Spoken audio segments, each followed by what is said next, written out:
Thank you very much. Very much appreciated.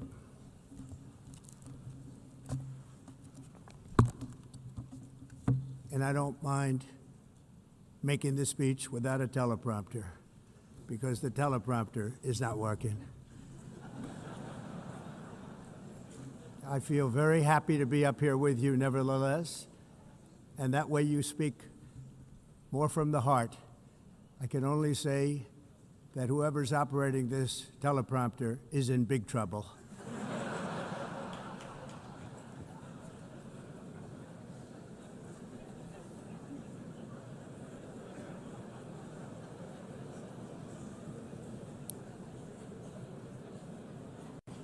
Hello, Madam First Lady.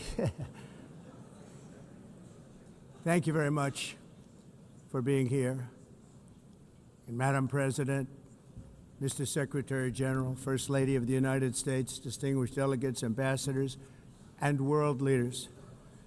6 years have passed since I last stood in this grand hall and addressed a world that was prosperous and at peace in my first term.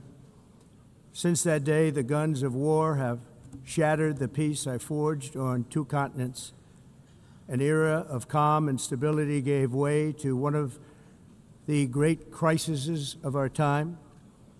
And here in the United States, 4 years of weakness, lawlessness, and radicalism under the last administration delivered our nation into a repeated set of disasters. 1 year ago, our country was in deep trouble, but today, just 8 months into my administration, we are the hottest country anywhere in the world, and there is no other country even close. America is blessed with the strongest economy, the strongest borders, the strongest military, the strongest friendships, and the strongest spirit of any nation on the face of the earth. This is indeed the golden age of America. We are rapidly reversing the economic calamity we inherited from the previous administration, including ruinous price increases and record-setting inflation like we've never had before. Under my leadership, energy costs are down, gasoline prices are down, grocery prices are down, mortgage rates are down, and inflation has been defeated. The only thing that's up is the stock market, which just hit a record high. In fact, it hit a record high 48 times in the last short period of time. Growth is surging, manufacturing is booming. The stock market, as I said, is doing better than it's ever done. And all of you in this room benefit by that, almost everybody. And importantly, workers' wages are rising at the fastest pace in more than 60 years. And that's what it's all about, isn't it?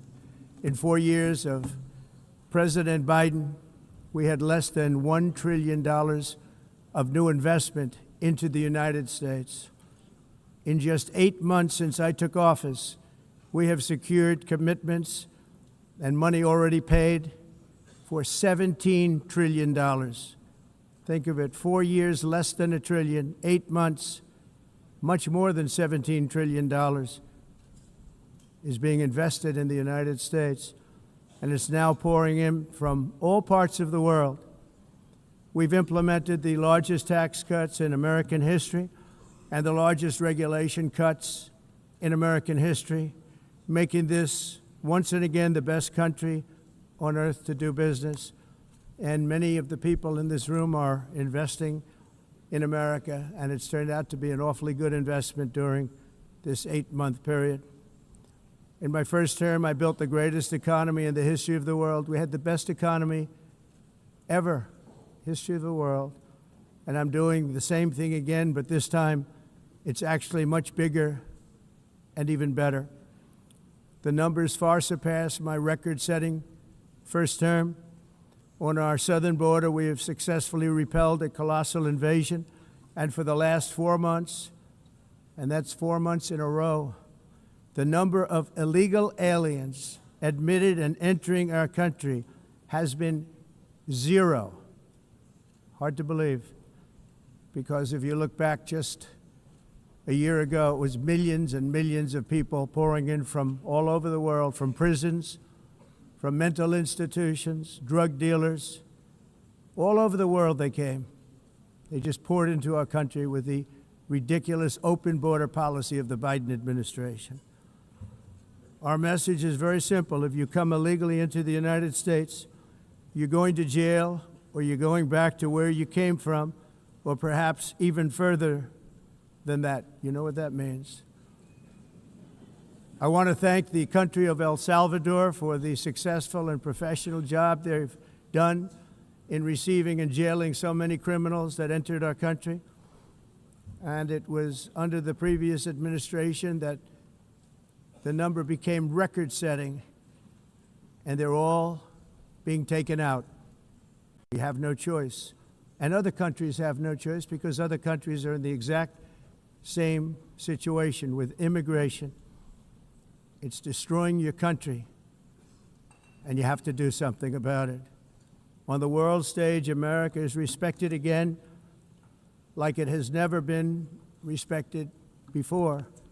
You think about 2 years ago, 3 years ago, 4 years ago, or 1 year ago, we were a laughingstock all over the world.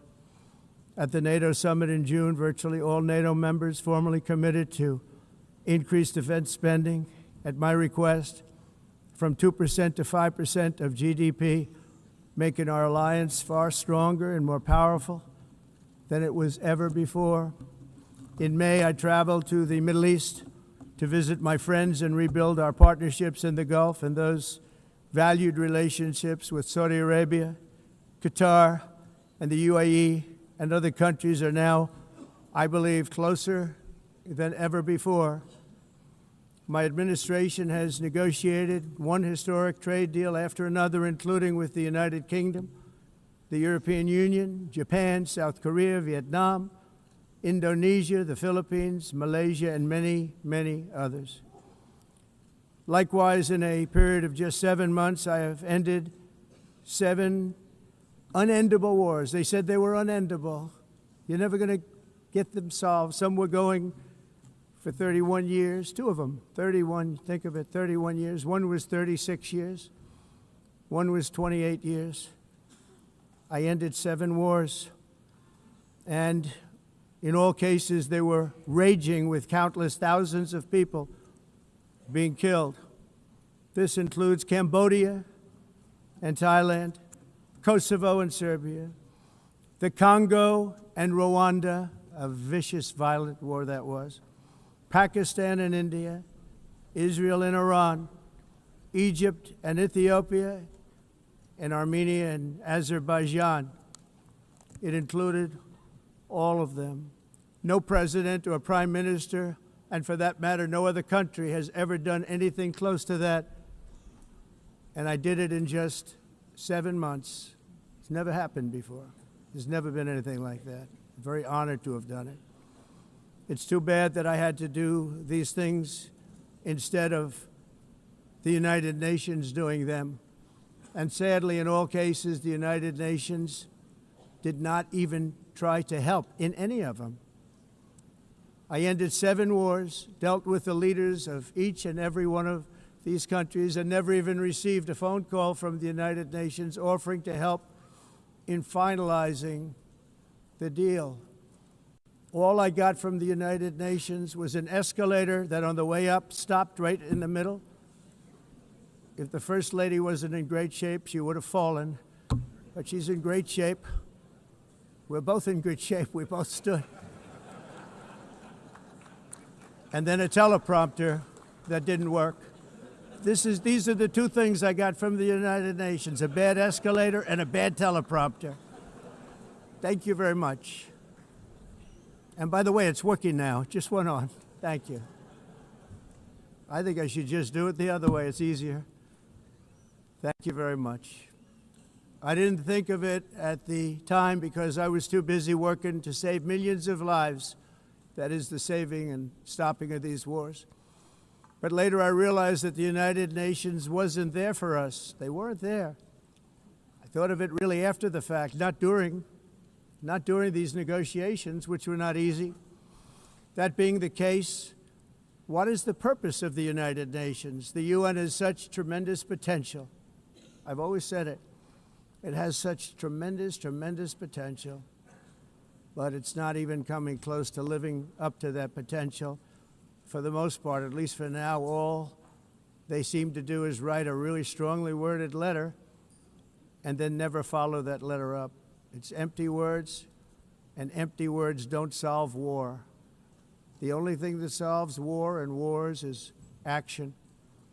Now, after ending all of these wars and also earlier negotiating the Abraham Accords, which is a very big thing for which our country received no credit, never receives credit. Everyone says that I should get the Nobel Peace Prize for each one of these achievements. But for me, the real prize will be the sons and daughters who live to grow up with their mothers and fathers, because millions of people are no longer being killed in endless and unglorious wars. What I care about is not winning prizes, it's saving lives. We saved millions and millions of lives with the 7 wars. And we have others that we're working on, and you know that. Many years ago, a very successful real estate developer in New York, known as Donald J. Trump, I bid on the renovation and rebuilding of this very United Nations complex. I remember it so well. I said at the time that I would do it for $500 million, rebuilding everything. It would be beautiful. I used to talk about, I'm going to give you marble floors. They're going to give you terrazzo. I'm going to give you the best of everything. You're going to have mahogany walls. They're going to give you plastic. But they decided to go in another direction, which was much more expensive at the time, and which actually produced a far inferior product. And I realized that they did not know what they were doing when it came to construction, and that their building concepts were so wrong, and the product that they were proposing to build was so bad and so costly. It was going to cost them a fortune. And I said, and wait till you see the overruns. Well, I turned out to be right. They had massive cost overruns and spent between $2 and $4 billion on the building and did not even get the marble floors that I promised them. You walk on terrazzo. Do you notice that? As far as I'm concerned, frankly, looking at the building and getting stuck on the escalator, they still haven't finished the job. They still haven't finished. That was years ago. The project was so corrupt that Congress actually asked me to testify before them on the tremendous waste of money, because it turned out that they had no idea what it was, but they knew it was anywhere between $2 and $4 billion as opposed to $500 million with a guarantee. But they had no idea, and I said it cost much more than $5 billion. Unfortunately, many things in the United Nations are happening just like that, but on an even much bigger scale, much, much bigger. Very sad to see.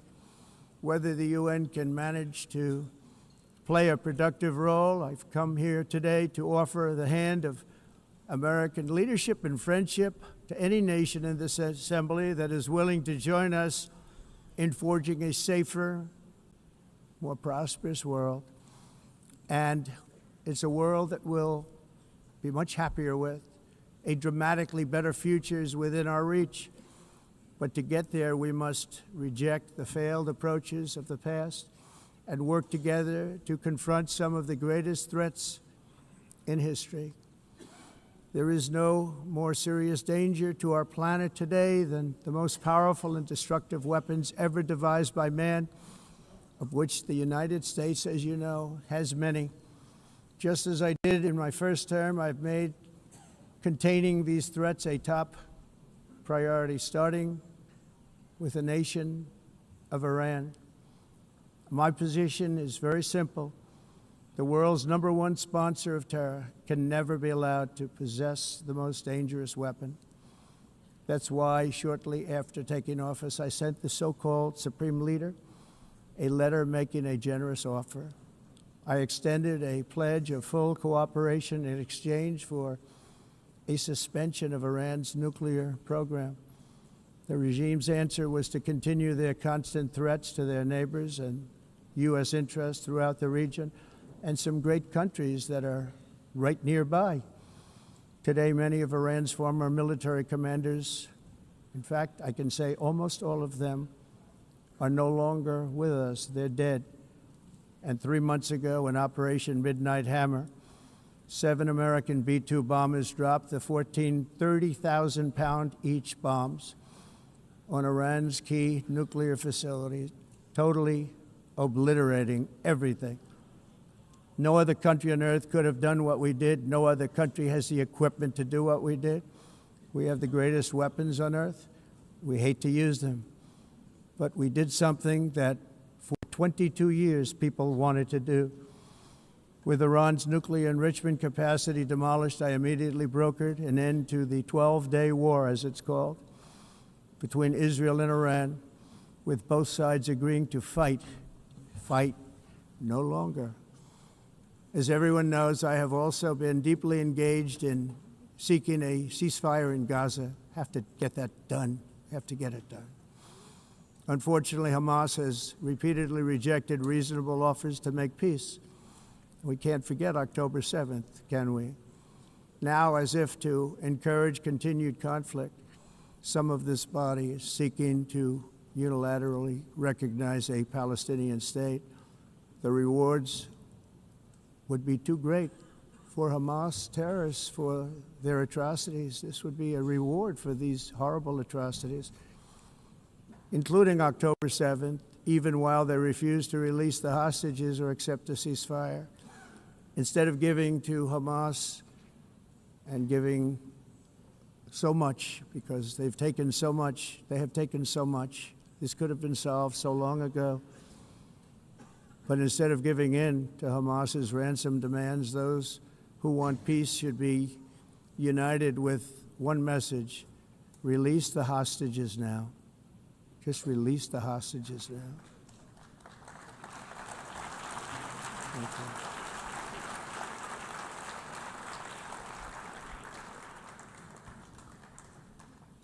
Thank you. As we have got to come together, and we will come together, got to get it done. We have to stop the war in Gaza immediately. We have to stop it. We have to get it done. We have to negotiate, immediately have to negotiate peace. We got to get the hostages back. We want all 20 back.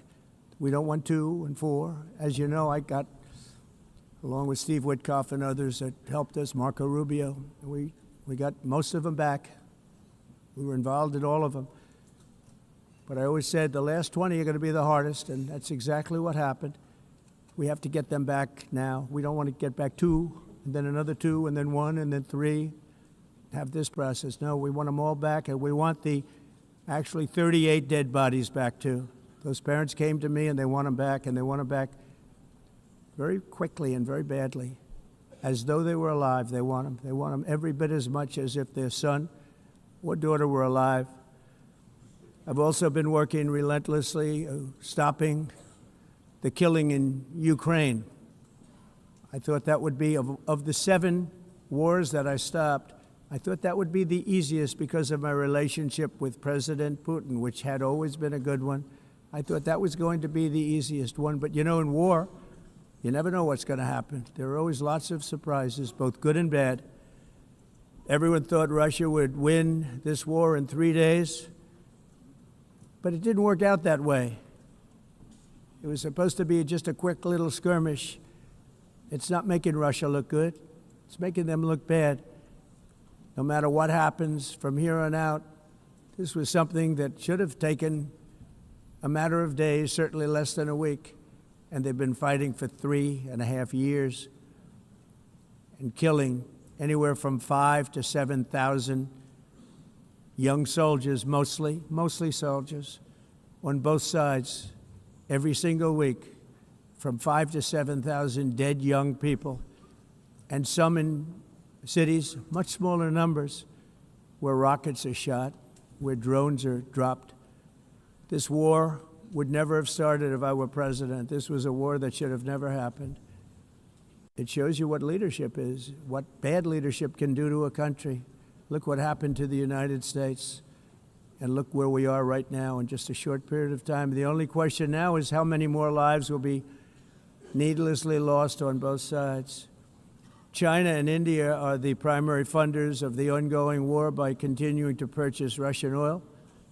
But inexcusably, even NATO countries have not cut off much Russian energy and Russian energy products, which, as you know, I found out about 2 weeks ago, and I wasn't happy. Think of it. They're funding the war against themselves. Who the hell ever heard of that one? In the event that Russia is not ready to make a deal to end the war, then the United States is fully prepared to impose a very strong round of powerful tariffs, which would stop the bloodshed, I believe, very quickly. But for those tariffs to be effective, European nations, all of you are gathered here right now, would have to join us in adopting the exact same measures. I mean, you're much closer to this. We have an ocean in between. You're right there. And Europe has to step it up. They can't be doing what they're doing. They're buying oil and gas from Russia while they're fighting Russia. It's embarrassing to them, and it was very embarrassing to them when I found out about it, I can tell you that. They have to immediately cease all energy purchases from Russia. Otherwise, we're all wasting a lot of time. So I'm ready to discuss this. We're going to discuss it today with the European nations, all gathered here. I'm sure they're thrilled to hear me speak about it, but that's the way it is. I like to speak my mind and speak the truth. As we seek to reduce the threat of dangerous weapons today, I'm also calling on every nation to join us in ending the development of biological weapons once and for all. And biological is terrible, and nuclear is even beyond, and we include nuclear in that. We want to have a cessation of the development of nuclear weapons. We know, and I get to view it all the time. Sir, would you like to see? And I look at weapons that are so powerful that we just can't ever use them. If we ever use them, the world literally might come to an end. There would be no United Nations to be talking about. There would be no nothing. Just a few years ago, reckless experiments overseas gave us a devastating global pandemic. Yet despite that worldwide catastrophe, many countries are continuing extremely risky research into bioweapons and man-made pathogens. This is unbelievably dangerous. To prevent potential disasters, I'm announcing today that my administration will lead an international effort to enforce biological weapons convention, which is going to be meeting with the top leaders of the world by pioneering an AI verification system that everyone can trust. Hopefully the UN can play a constructive role, and it will also be one of the early projects under AI. Let's see how good it is, because a lot of people are saying it could be one of the great things ever, but it also can be dangerous, but it can be put to tremendous use and tremendous good, and this would be an example of that. Not only is the UN not solving the problems it should, too often, it's actually creating new problems for us to solve. The best example is the #1 political issue of our time, the crisis of uncontrolled migration. It's uncontrolled. Your countries are being ruined. The United Nations is funding an assault on Western countries and their borders. In 2024, the UN budgeted $372 million in cash assistance to support an estimated 624,000 migrants journeying into the United States. Think of that. The UN is supporting people that are illegally coming into the United States, and then we have to get them out. The UN also provided food, shelter, transportation, and debit cards to illegal aliens. Can you believe that? On the way to infiltrate our southern border. Millions of people came through that southern border. Just a year ago, millions and millions of people were pouring in, 25 million altogether over the 4 years of the incompetent Biden administration. And now we have it stopped, totally stopped. In fact, they're not even coming anymore because they know they can't get through. But what took place is totally unacceptable. The UN is supposed to stop invasions, not create them and not finance them. In the United States, we reject the idea that mass numbers of people from foreign lands can be permitted to travel halfway around the world, trample our borders, violate our sovereignty, cause unmitigated crime, and deplete our social safety net. We have reasserted that America belongs to the American people, and I encourage all countries to take their own stand in defense of their citizens as well. You have to do that because I see it. I'm not mentioning names. I see it, and I could call every single one of them out. You're destroying your countries. They're being destroyed. Europe is in serious trouble. They've been invaded by a force of illegal aliens like nobody's ever seen before. Illegal aliens are pouring into Europe. Nobody is ever, and nobody's doing anything to change it, to get them out. It's not sustainable. And because they choose to be politically correct, they're doing just absolutely nothing about it. And I have to say, I look at London, where you have a terrible mayor, terrible, terrible mayor, and it's been so changed, so changed. Now they want to go to Sharia law, but you're in a different country. You can't do that. Both the immigration and their suicidal energy ideas will be the death of Western Europe if something is not done immediately. This cannot be sustained. What makes the world so beautiful is that each country is unique. But to stay this way, every sovereign nation must have the right to control their own borders. You have the right to control your borders, as we do now, and to limit the sheer numbers of migrants entering their countries and paid for by the people of that nation that were there and that built that particular nation at the time. They put their blood, sweat, tears, money into that country, and now they're being ruined. Proud nations must be allowed to protect their communities and prevent their societies from being overwhelmed by people they have never seen before, with different customs, religions, with different everything. Where migrants have violated laws, lodged false asylum claims, or claimed refugee status for illegitimate reasons, they should, in many cases, be immediately sent home. And while we will always have a big heart for places and people that are struggling and truly compassionate, answers will be given. We have to solve the problem, and we have to solve it in their countries, not create new problems in our countries. And we are very helpful to a lot of countries that are just not able to send their people anymore. They used to send them to us in caravans of 25,000, 30,000 people each. These massive caravans of people pouring into our country, totally unchecked and unvetted. But not anymore. According to the Council of Europe, in 2024, almost 50% of inmates in German prisons were foreign nationals or migrants. In Austria, the number was 53% of the people in prisons were from places that weren't from where they are now. In Greece, the number was 54%, and in Switzerland, beautiful Switzerland, 72% of the people in prisons are from outside of Switzerland.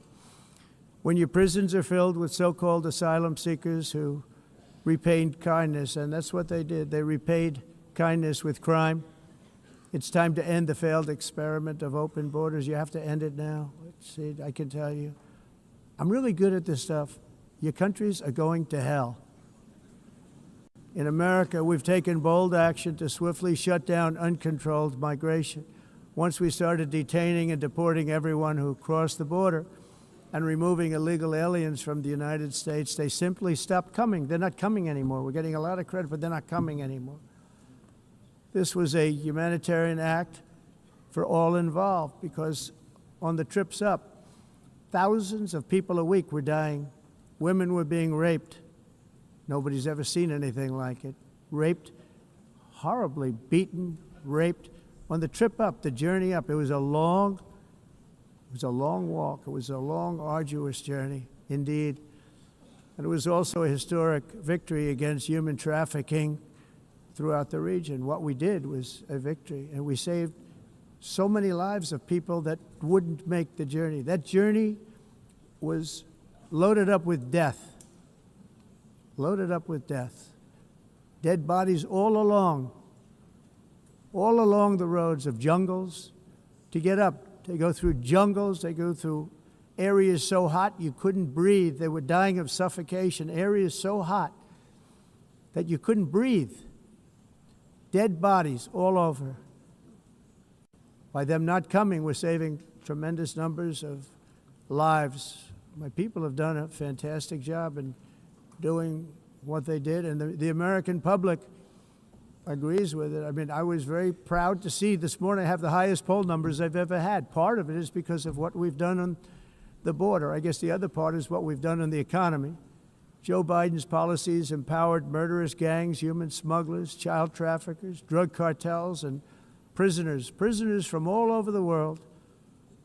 The previous administration also lost nearly 300,000 children. Think of that. They lost more than 300,000 children, little children, who were trafficked into the United States on the Biden watch, many of whom have been raped, exploited, and abused, and sold. Sold. Nobody talks about that. The fake news doesn't write about it. With many others, young children who are missing or dead. And we found a lot of these children, and we're sending them back, and we've been sending them back to their parents. They said, nobody knows who they are. They said, where do you come from? And they'll give us a country, and we'll find out, and we'll figure it out, and we'll bring them back to their homes. And the mother and father rush to the door, and their tears in their eyes. They can't believe that they're seeing their son or daughter, their little son or daughter again. We've done almost 30,000 of them so far. Any system that results in the mass trafficking of children is inherently evil. Yet that is exactly what the globalist migration agenda has done, and it's what it's all about. In America, those days, as you know, are over. The Trump administration is working, and we are continuing to work to track down the villains that are causing this problem, and also, as I said, to get back the 30,000 we've already returned. Now I think we're going to have another. We're going to find a lot. You're not going to find all of them. 300, more than 300,000. They're lost or they're dead. They're lost or they're dead because of the animals that did this. To protect our citizens, I've also designated multiple savage drug cartels as far as and you see this, and you see it happening right before your eyes. Let's put it this way, people don't like taking big loads of drugs in boats anymore. There aren't too many boats that are traveling on the seas by Venezuela. They tend not to want to travel very quickly anymore. And we've virtually stopped drugs coming into our country by sea. We call them the water drugs. They kill hundreds of thousands of people.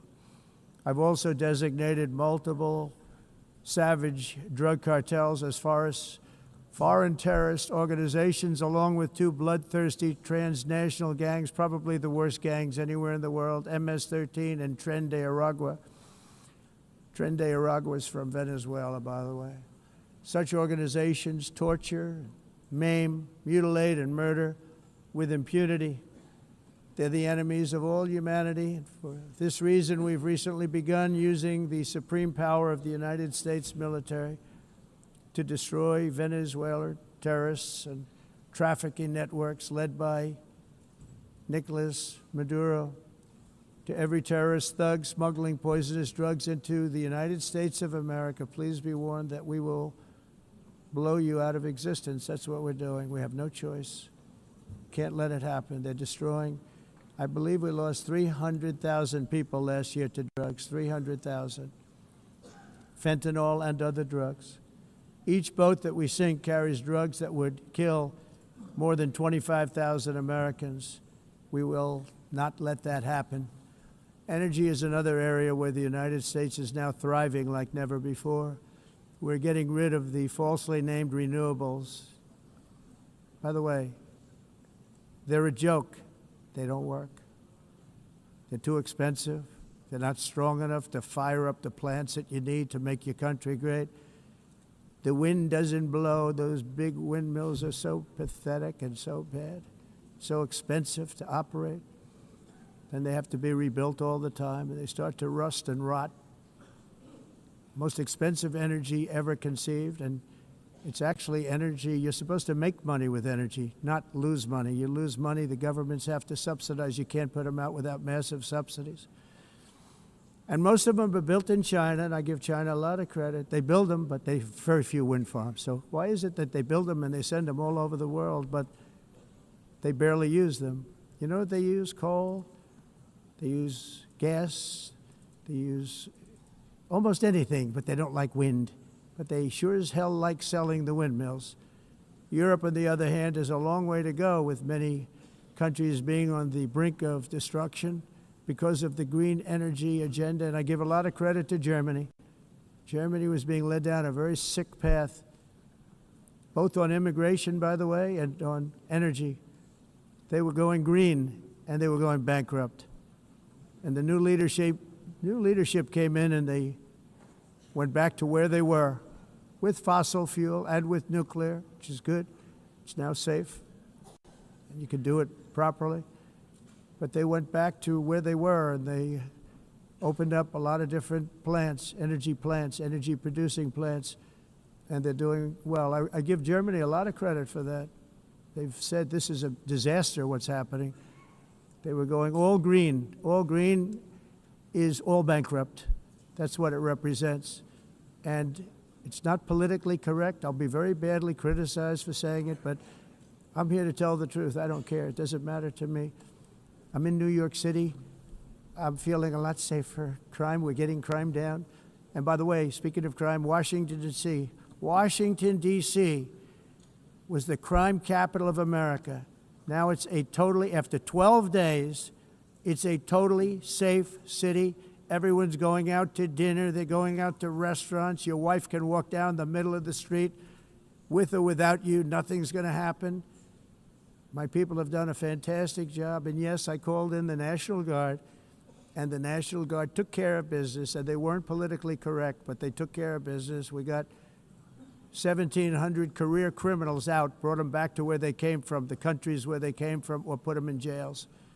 Washington, D.C. is now a totally safe city again, and I welcome you to come. In fact, we'll have dinner together at a local restaurant, and we'll be able to walk. We don't have to go by an armor-plated vehicle.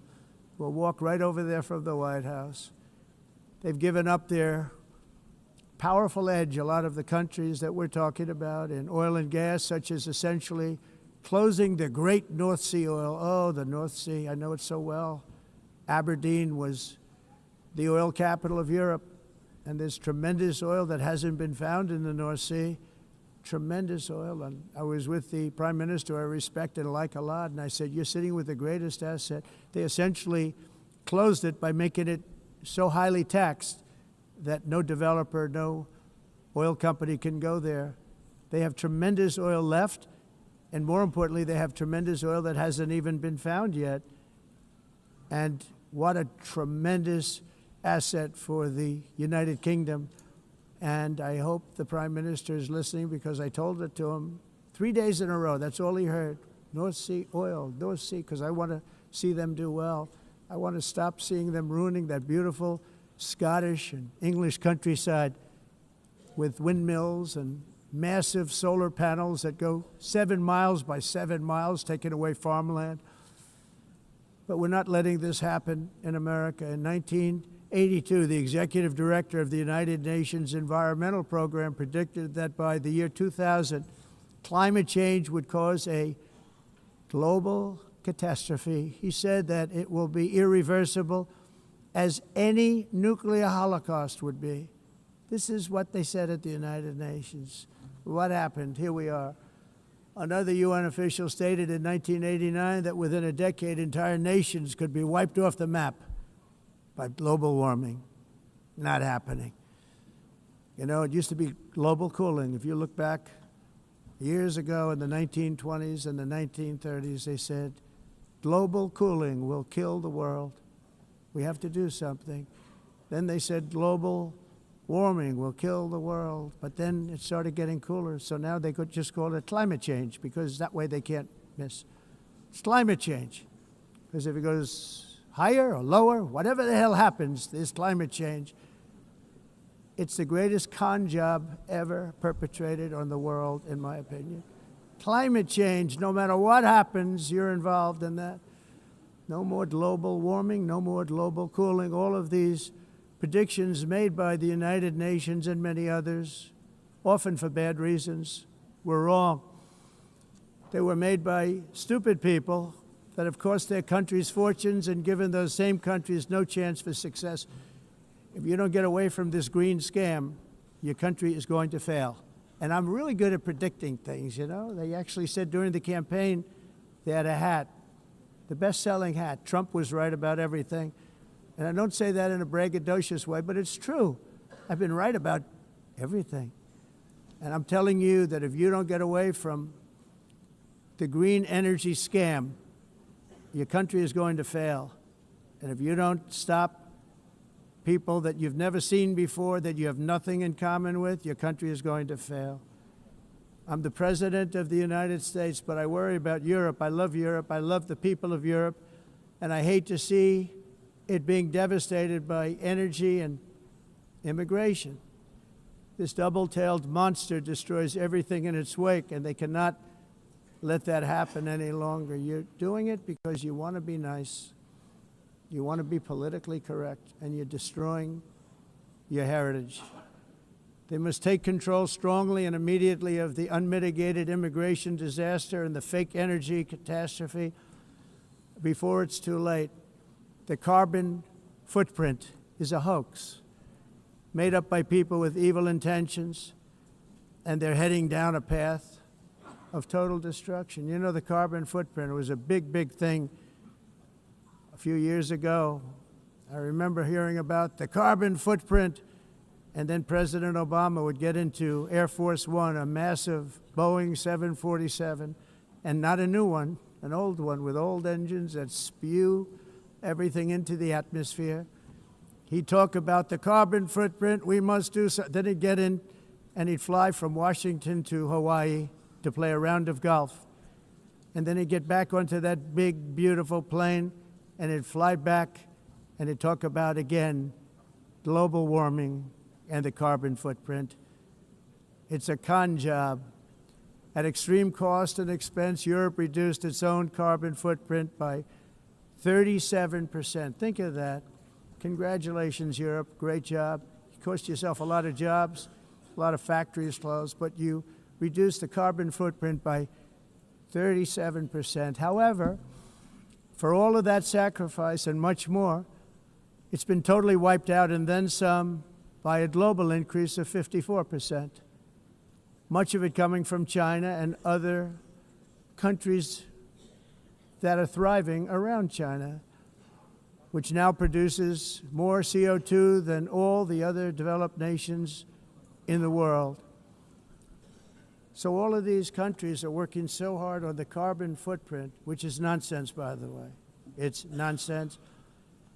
You know, it's interesting. In the United States, we have still radicalized environmentalists, and they want the factories to stop. Everything should stop. No more cows. We don't want cows anymore. I guess they want to kill all the cows. They want to do things that are just unbelievable, and you have it too. But you know, we have a border, strong, and we have a shape, and that shape doesn't just go straight up. That shape is amorphous when it comes to the atmosphere. And if we had the most clean air, and I think we do, we have very clean air. We have the cleanest air we've had in many, many years. But the problem is that other countries, like China, which has air that's a little bit rough, it blows.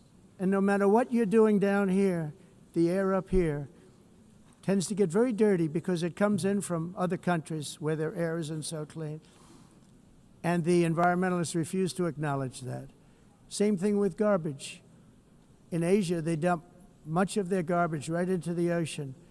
And over about a 1 week and 2 week journey, it flows right past Los Angeles. You've seen it. Massive amounts of garbage, almost too much to do anything about, flowing past Los Angeles, past San Francisco, and then somebody will get in trouble because he dropped a cigarette on the beach. The whole thing is crazy. The primary effect of these brutal green energy policies has not been to help the environment, but to redistribute manufacturing and industrial activity from developed countries that follow the insane rules that are put down to polluting countries that break the rules and are making a fortune. They're making a fortune. European electricity bills are now 4 to 5 times more expensive than those in China, and 2 to 3 times higher than the United States. And our bills are coming way down. You probably see that our gasoline prices are way down. You know, we have an expression, drill, baby, drill, and that's what we're doing. We're going to be much lower in a year from now. But they've come way down over the last year. As a result, every air conditioner is like very uncommon to see one in some of these countries because the electric costs are so high. So while the U.S. has approximately 1,300 heat-related deaths annually, that's a lot, Europe loses more than 175,000 people to heat deaths each year because the costs are so expensive you can't turn on an air conditioner. What is that all about? That's not Europe. That's not the Europe that I love and know. All in the name of pretending to stop the global warming hoax. The entire globalist concept of asking successful industrialized nations to inflict pain on themselves and radically disrupt their entire societies must be rejected completely and totally, and it must be immediate. That's why in America I withdrew from the fake Paris Climate Accord, where, by the way, America was paying so much more than every country.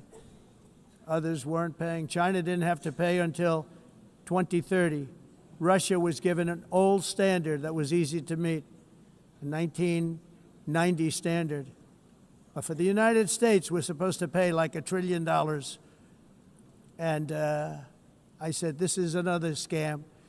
The fact is, the United States has been taken advantage of by the world for many, many years, but not any longer, as you probably noticed. I unleashed massive energy production and signed historic executive orders to hunt for oil, but we don't have to do much hunting because we have the most oil of any nation anywhere, oil and gas in the world. And if you add coal, we have the most of any nation in the world. Clean, I call it clean, beautiful coal. You can do things today with coal that you couldn't have done 10 years ago, 15 years. So I have a little standing order in the White House. Never use the word coal, only use the words clean, beautiful coal. Sounds much better, doesn't it? But we stand ready to provide any country with abundant, affordable energy supplies if you need them, when most of you do. We're proudly exporting energy all over the world. We're now the largest exporter. In the United States, we want trade and robust commerce with all nations, everybody. We want to help nations. We're going to help nations. But it must also be fair and reciprocal. The challenge with trade is much the same with climate. The countries that followed the rules, all their factories have been plundered. It's really sad to watch. They've been broken. They've been broken by countries that broke the rules. That's why the United States is now applying tariffs to other countries, and much as these tariffs were for many years applied to us, uncontrollably applied to us. We've used tariffs as a defense mechanism under the Trump administration, including my first term, where hundreds of billions of dollars in tariffs were taken in. And by the way, we had the lowest inflation, and now we have very low inflation. The only thing different is that we have hundreds of billions of dollars flowing into our country. But this is how we will ensure that the system works for everyone and is sustainable into the future. We're also using tariffs to defend our sovereignty and security throughout the world, including against nations that have taken advantage of former U.S. administrations for decades, including the most corrupt, incompetent administration in history, the sleepy Joe Biden administration. Brazil now faces major tariffs in response to its unprecedented efforts to interfere in the rights and freedoms of our American citizens and others, with censorship, repression, weaponization, judicial corruption, and targeting of political critics in the United States. I have a little problem saying this because I must tell you, I was walking in and the leader of Brazil was walking out. We saw him and I saw him, he saw me, and we embraced. And then I'm saying, can you believe I'm going to be saying this in just 2 minutes? But we actually agreed that we would meet next week. We didn't have much time to talk, like about 20 seconds. They were in retrospect, I'm glad I waited because this thing didn't work out too well. But we did talk, we had a good talk, and we agreed to meet next week, if that's of interest. But he seemed like a very nice man, actually. He liked me, I liked him. But if you, and I only do business with people I like. When I don't like them, I don't like them. But we had, at least for about 39 seconds, we had excellent chemistry. It's a good sign. But also in the past, Brazil, can you believe this, unfairly tariffed our nation, but now because of our tariffs, we are hitting them back, and we're hitting them back very hard. As president, I will always defend our national sovereignty and the rights of American citizens. So I'm very sorry to say this, that Brazil is doing poorly and will continue to do poorly. They can only do well when they're working with us. Without us, they will fail, just as others have failed. It's true. Next year, the United States will celebrate the 250th anniversary of our glorious independence, a testament to enduring power and American freedom and spirit. We will also be proudly hosting the 2026 FIFA World Cup, and shortly thereafter, the 2028 Olympics, which is going to be very exciting. I hope you all come. I hope that countless people from all over the globe will take part of these will be great celebrations of liberty and human achievement, and that together we all can rejoice in the miracles of history that began in July 4th, 1776, when we founded the light to all nations. And it's something really that an amazing thing came out of that date. It's called the United States of America. In honor of this momentous anniversary, I hope that all countries who find inspiration in our example will join us in renewing our commitment, values, and those values, really, that we hold so dear. Together, let us defend free speech and free expression. Let us protect religious liberty, including for the most persecuted religion on the planet today. It's called Christianity. And let us safeguard our sovereignty and cherish qualities that have made each of our nations so special, incredible, and extraordinary. In closing, I just want to repeat that immigration and the high cost of so-called green renewable energy is destroying a large part of the free world and a large part of our planet. Countries that cherish freedom are fading fast because of their policies on these two subjects. You need strong borders and traditional energy sources if you are going to be great again. Whether you have come from north or south, east or west, near or far, every leader in this beautiful hall today represents a rich culture, a noble history, and a proud heritage that makes each nation majestic and unique, unlike anything else in human history or any other place on the face of the earth.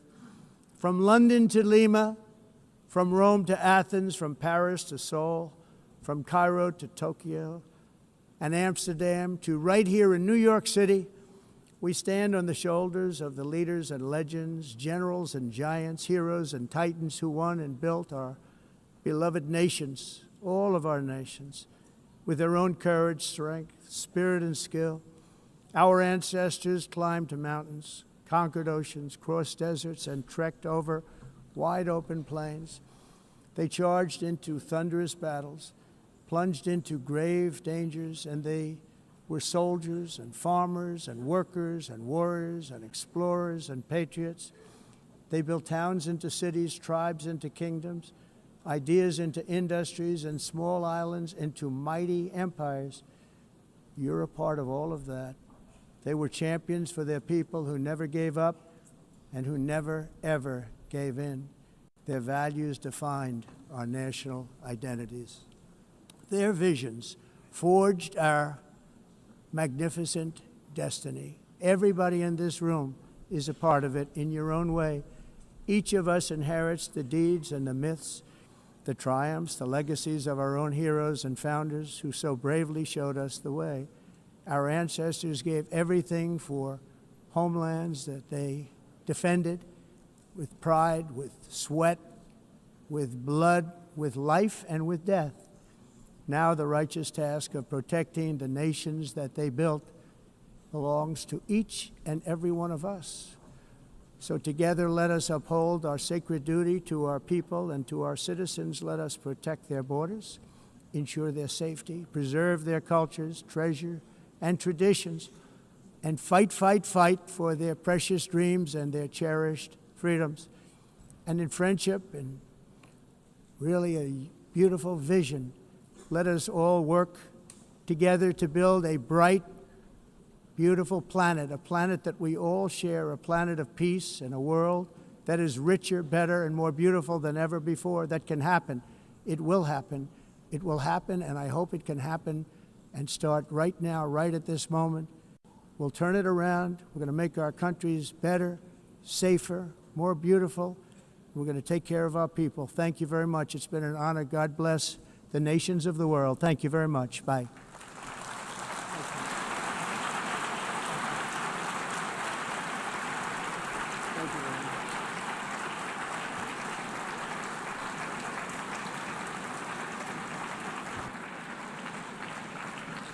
On behalf of the Assembly, I wish to thank the President of the United States,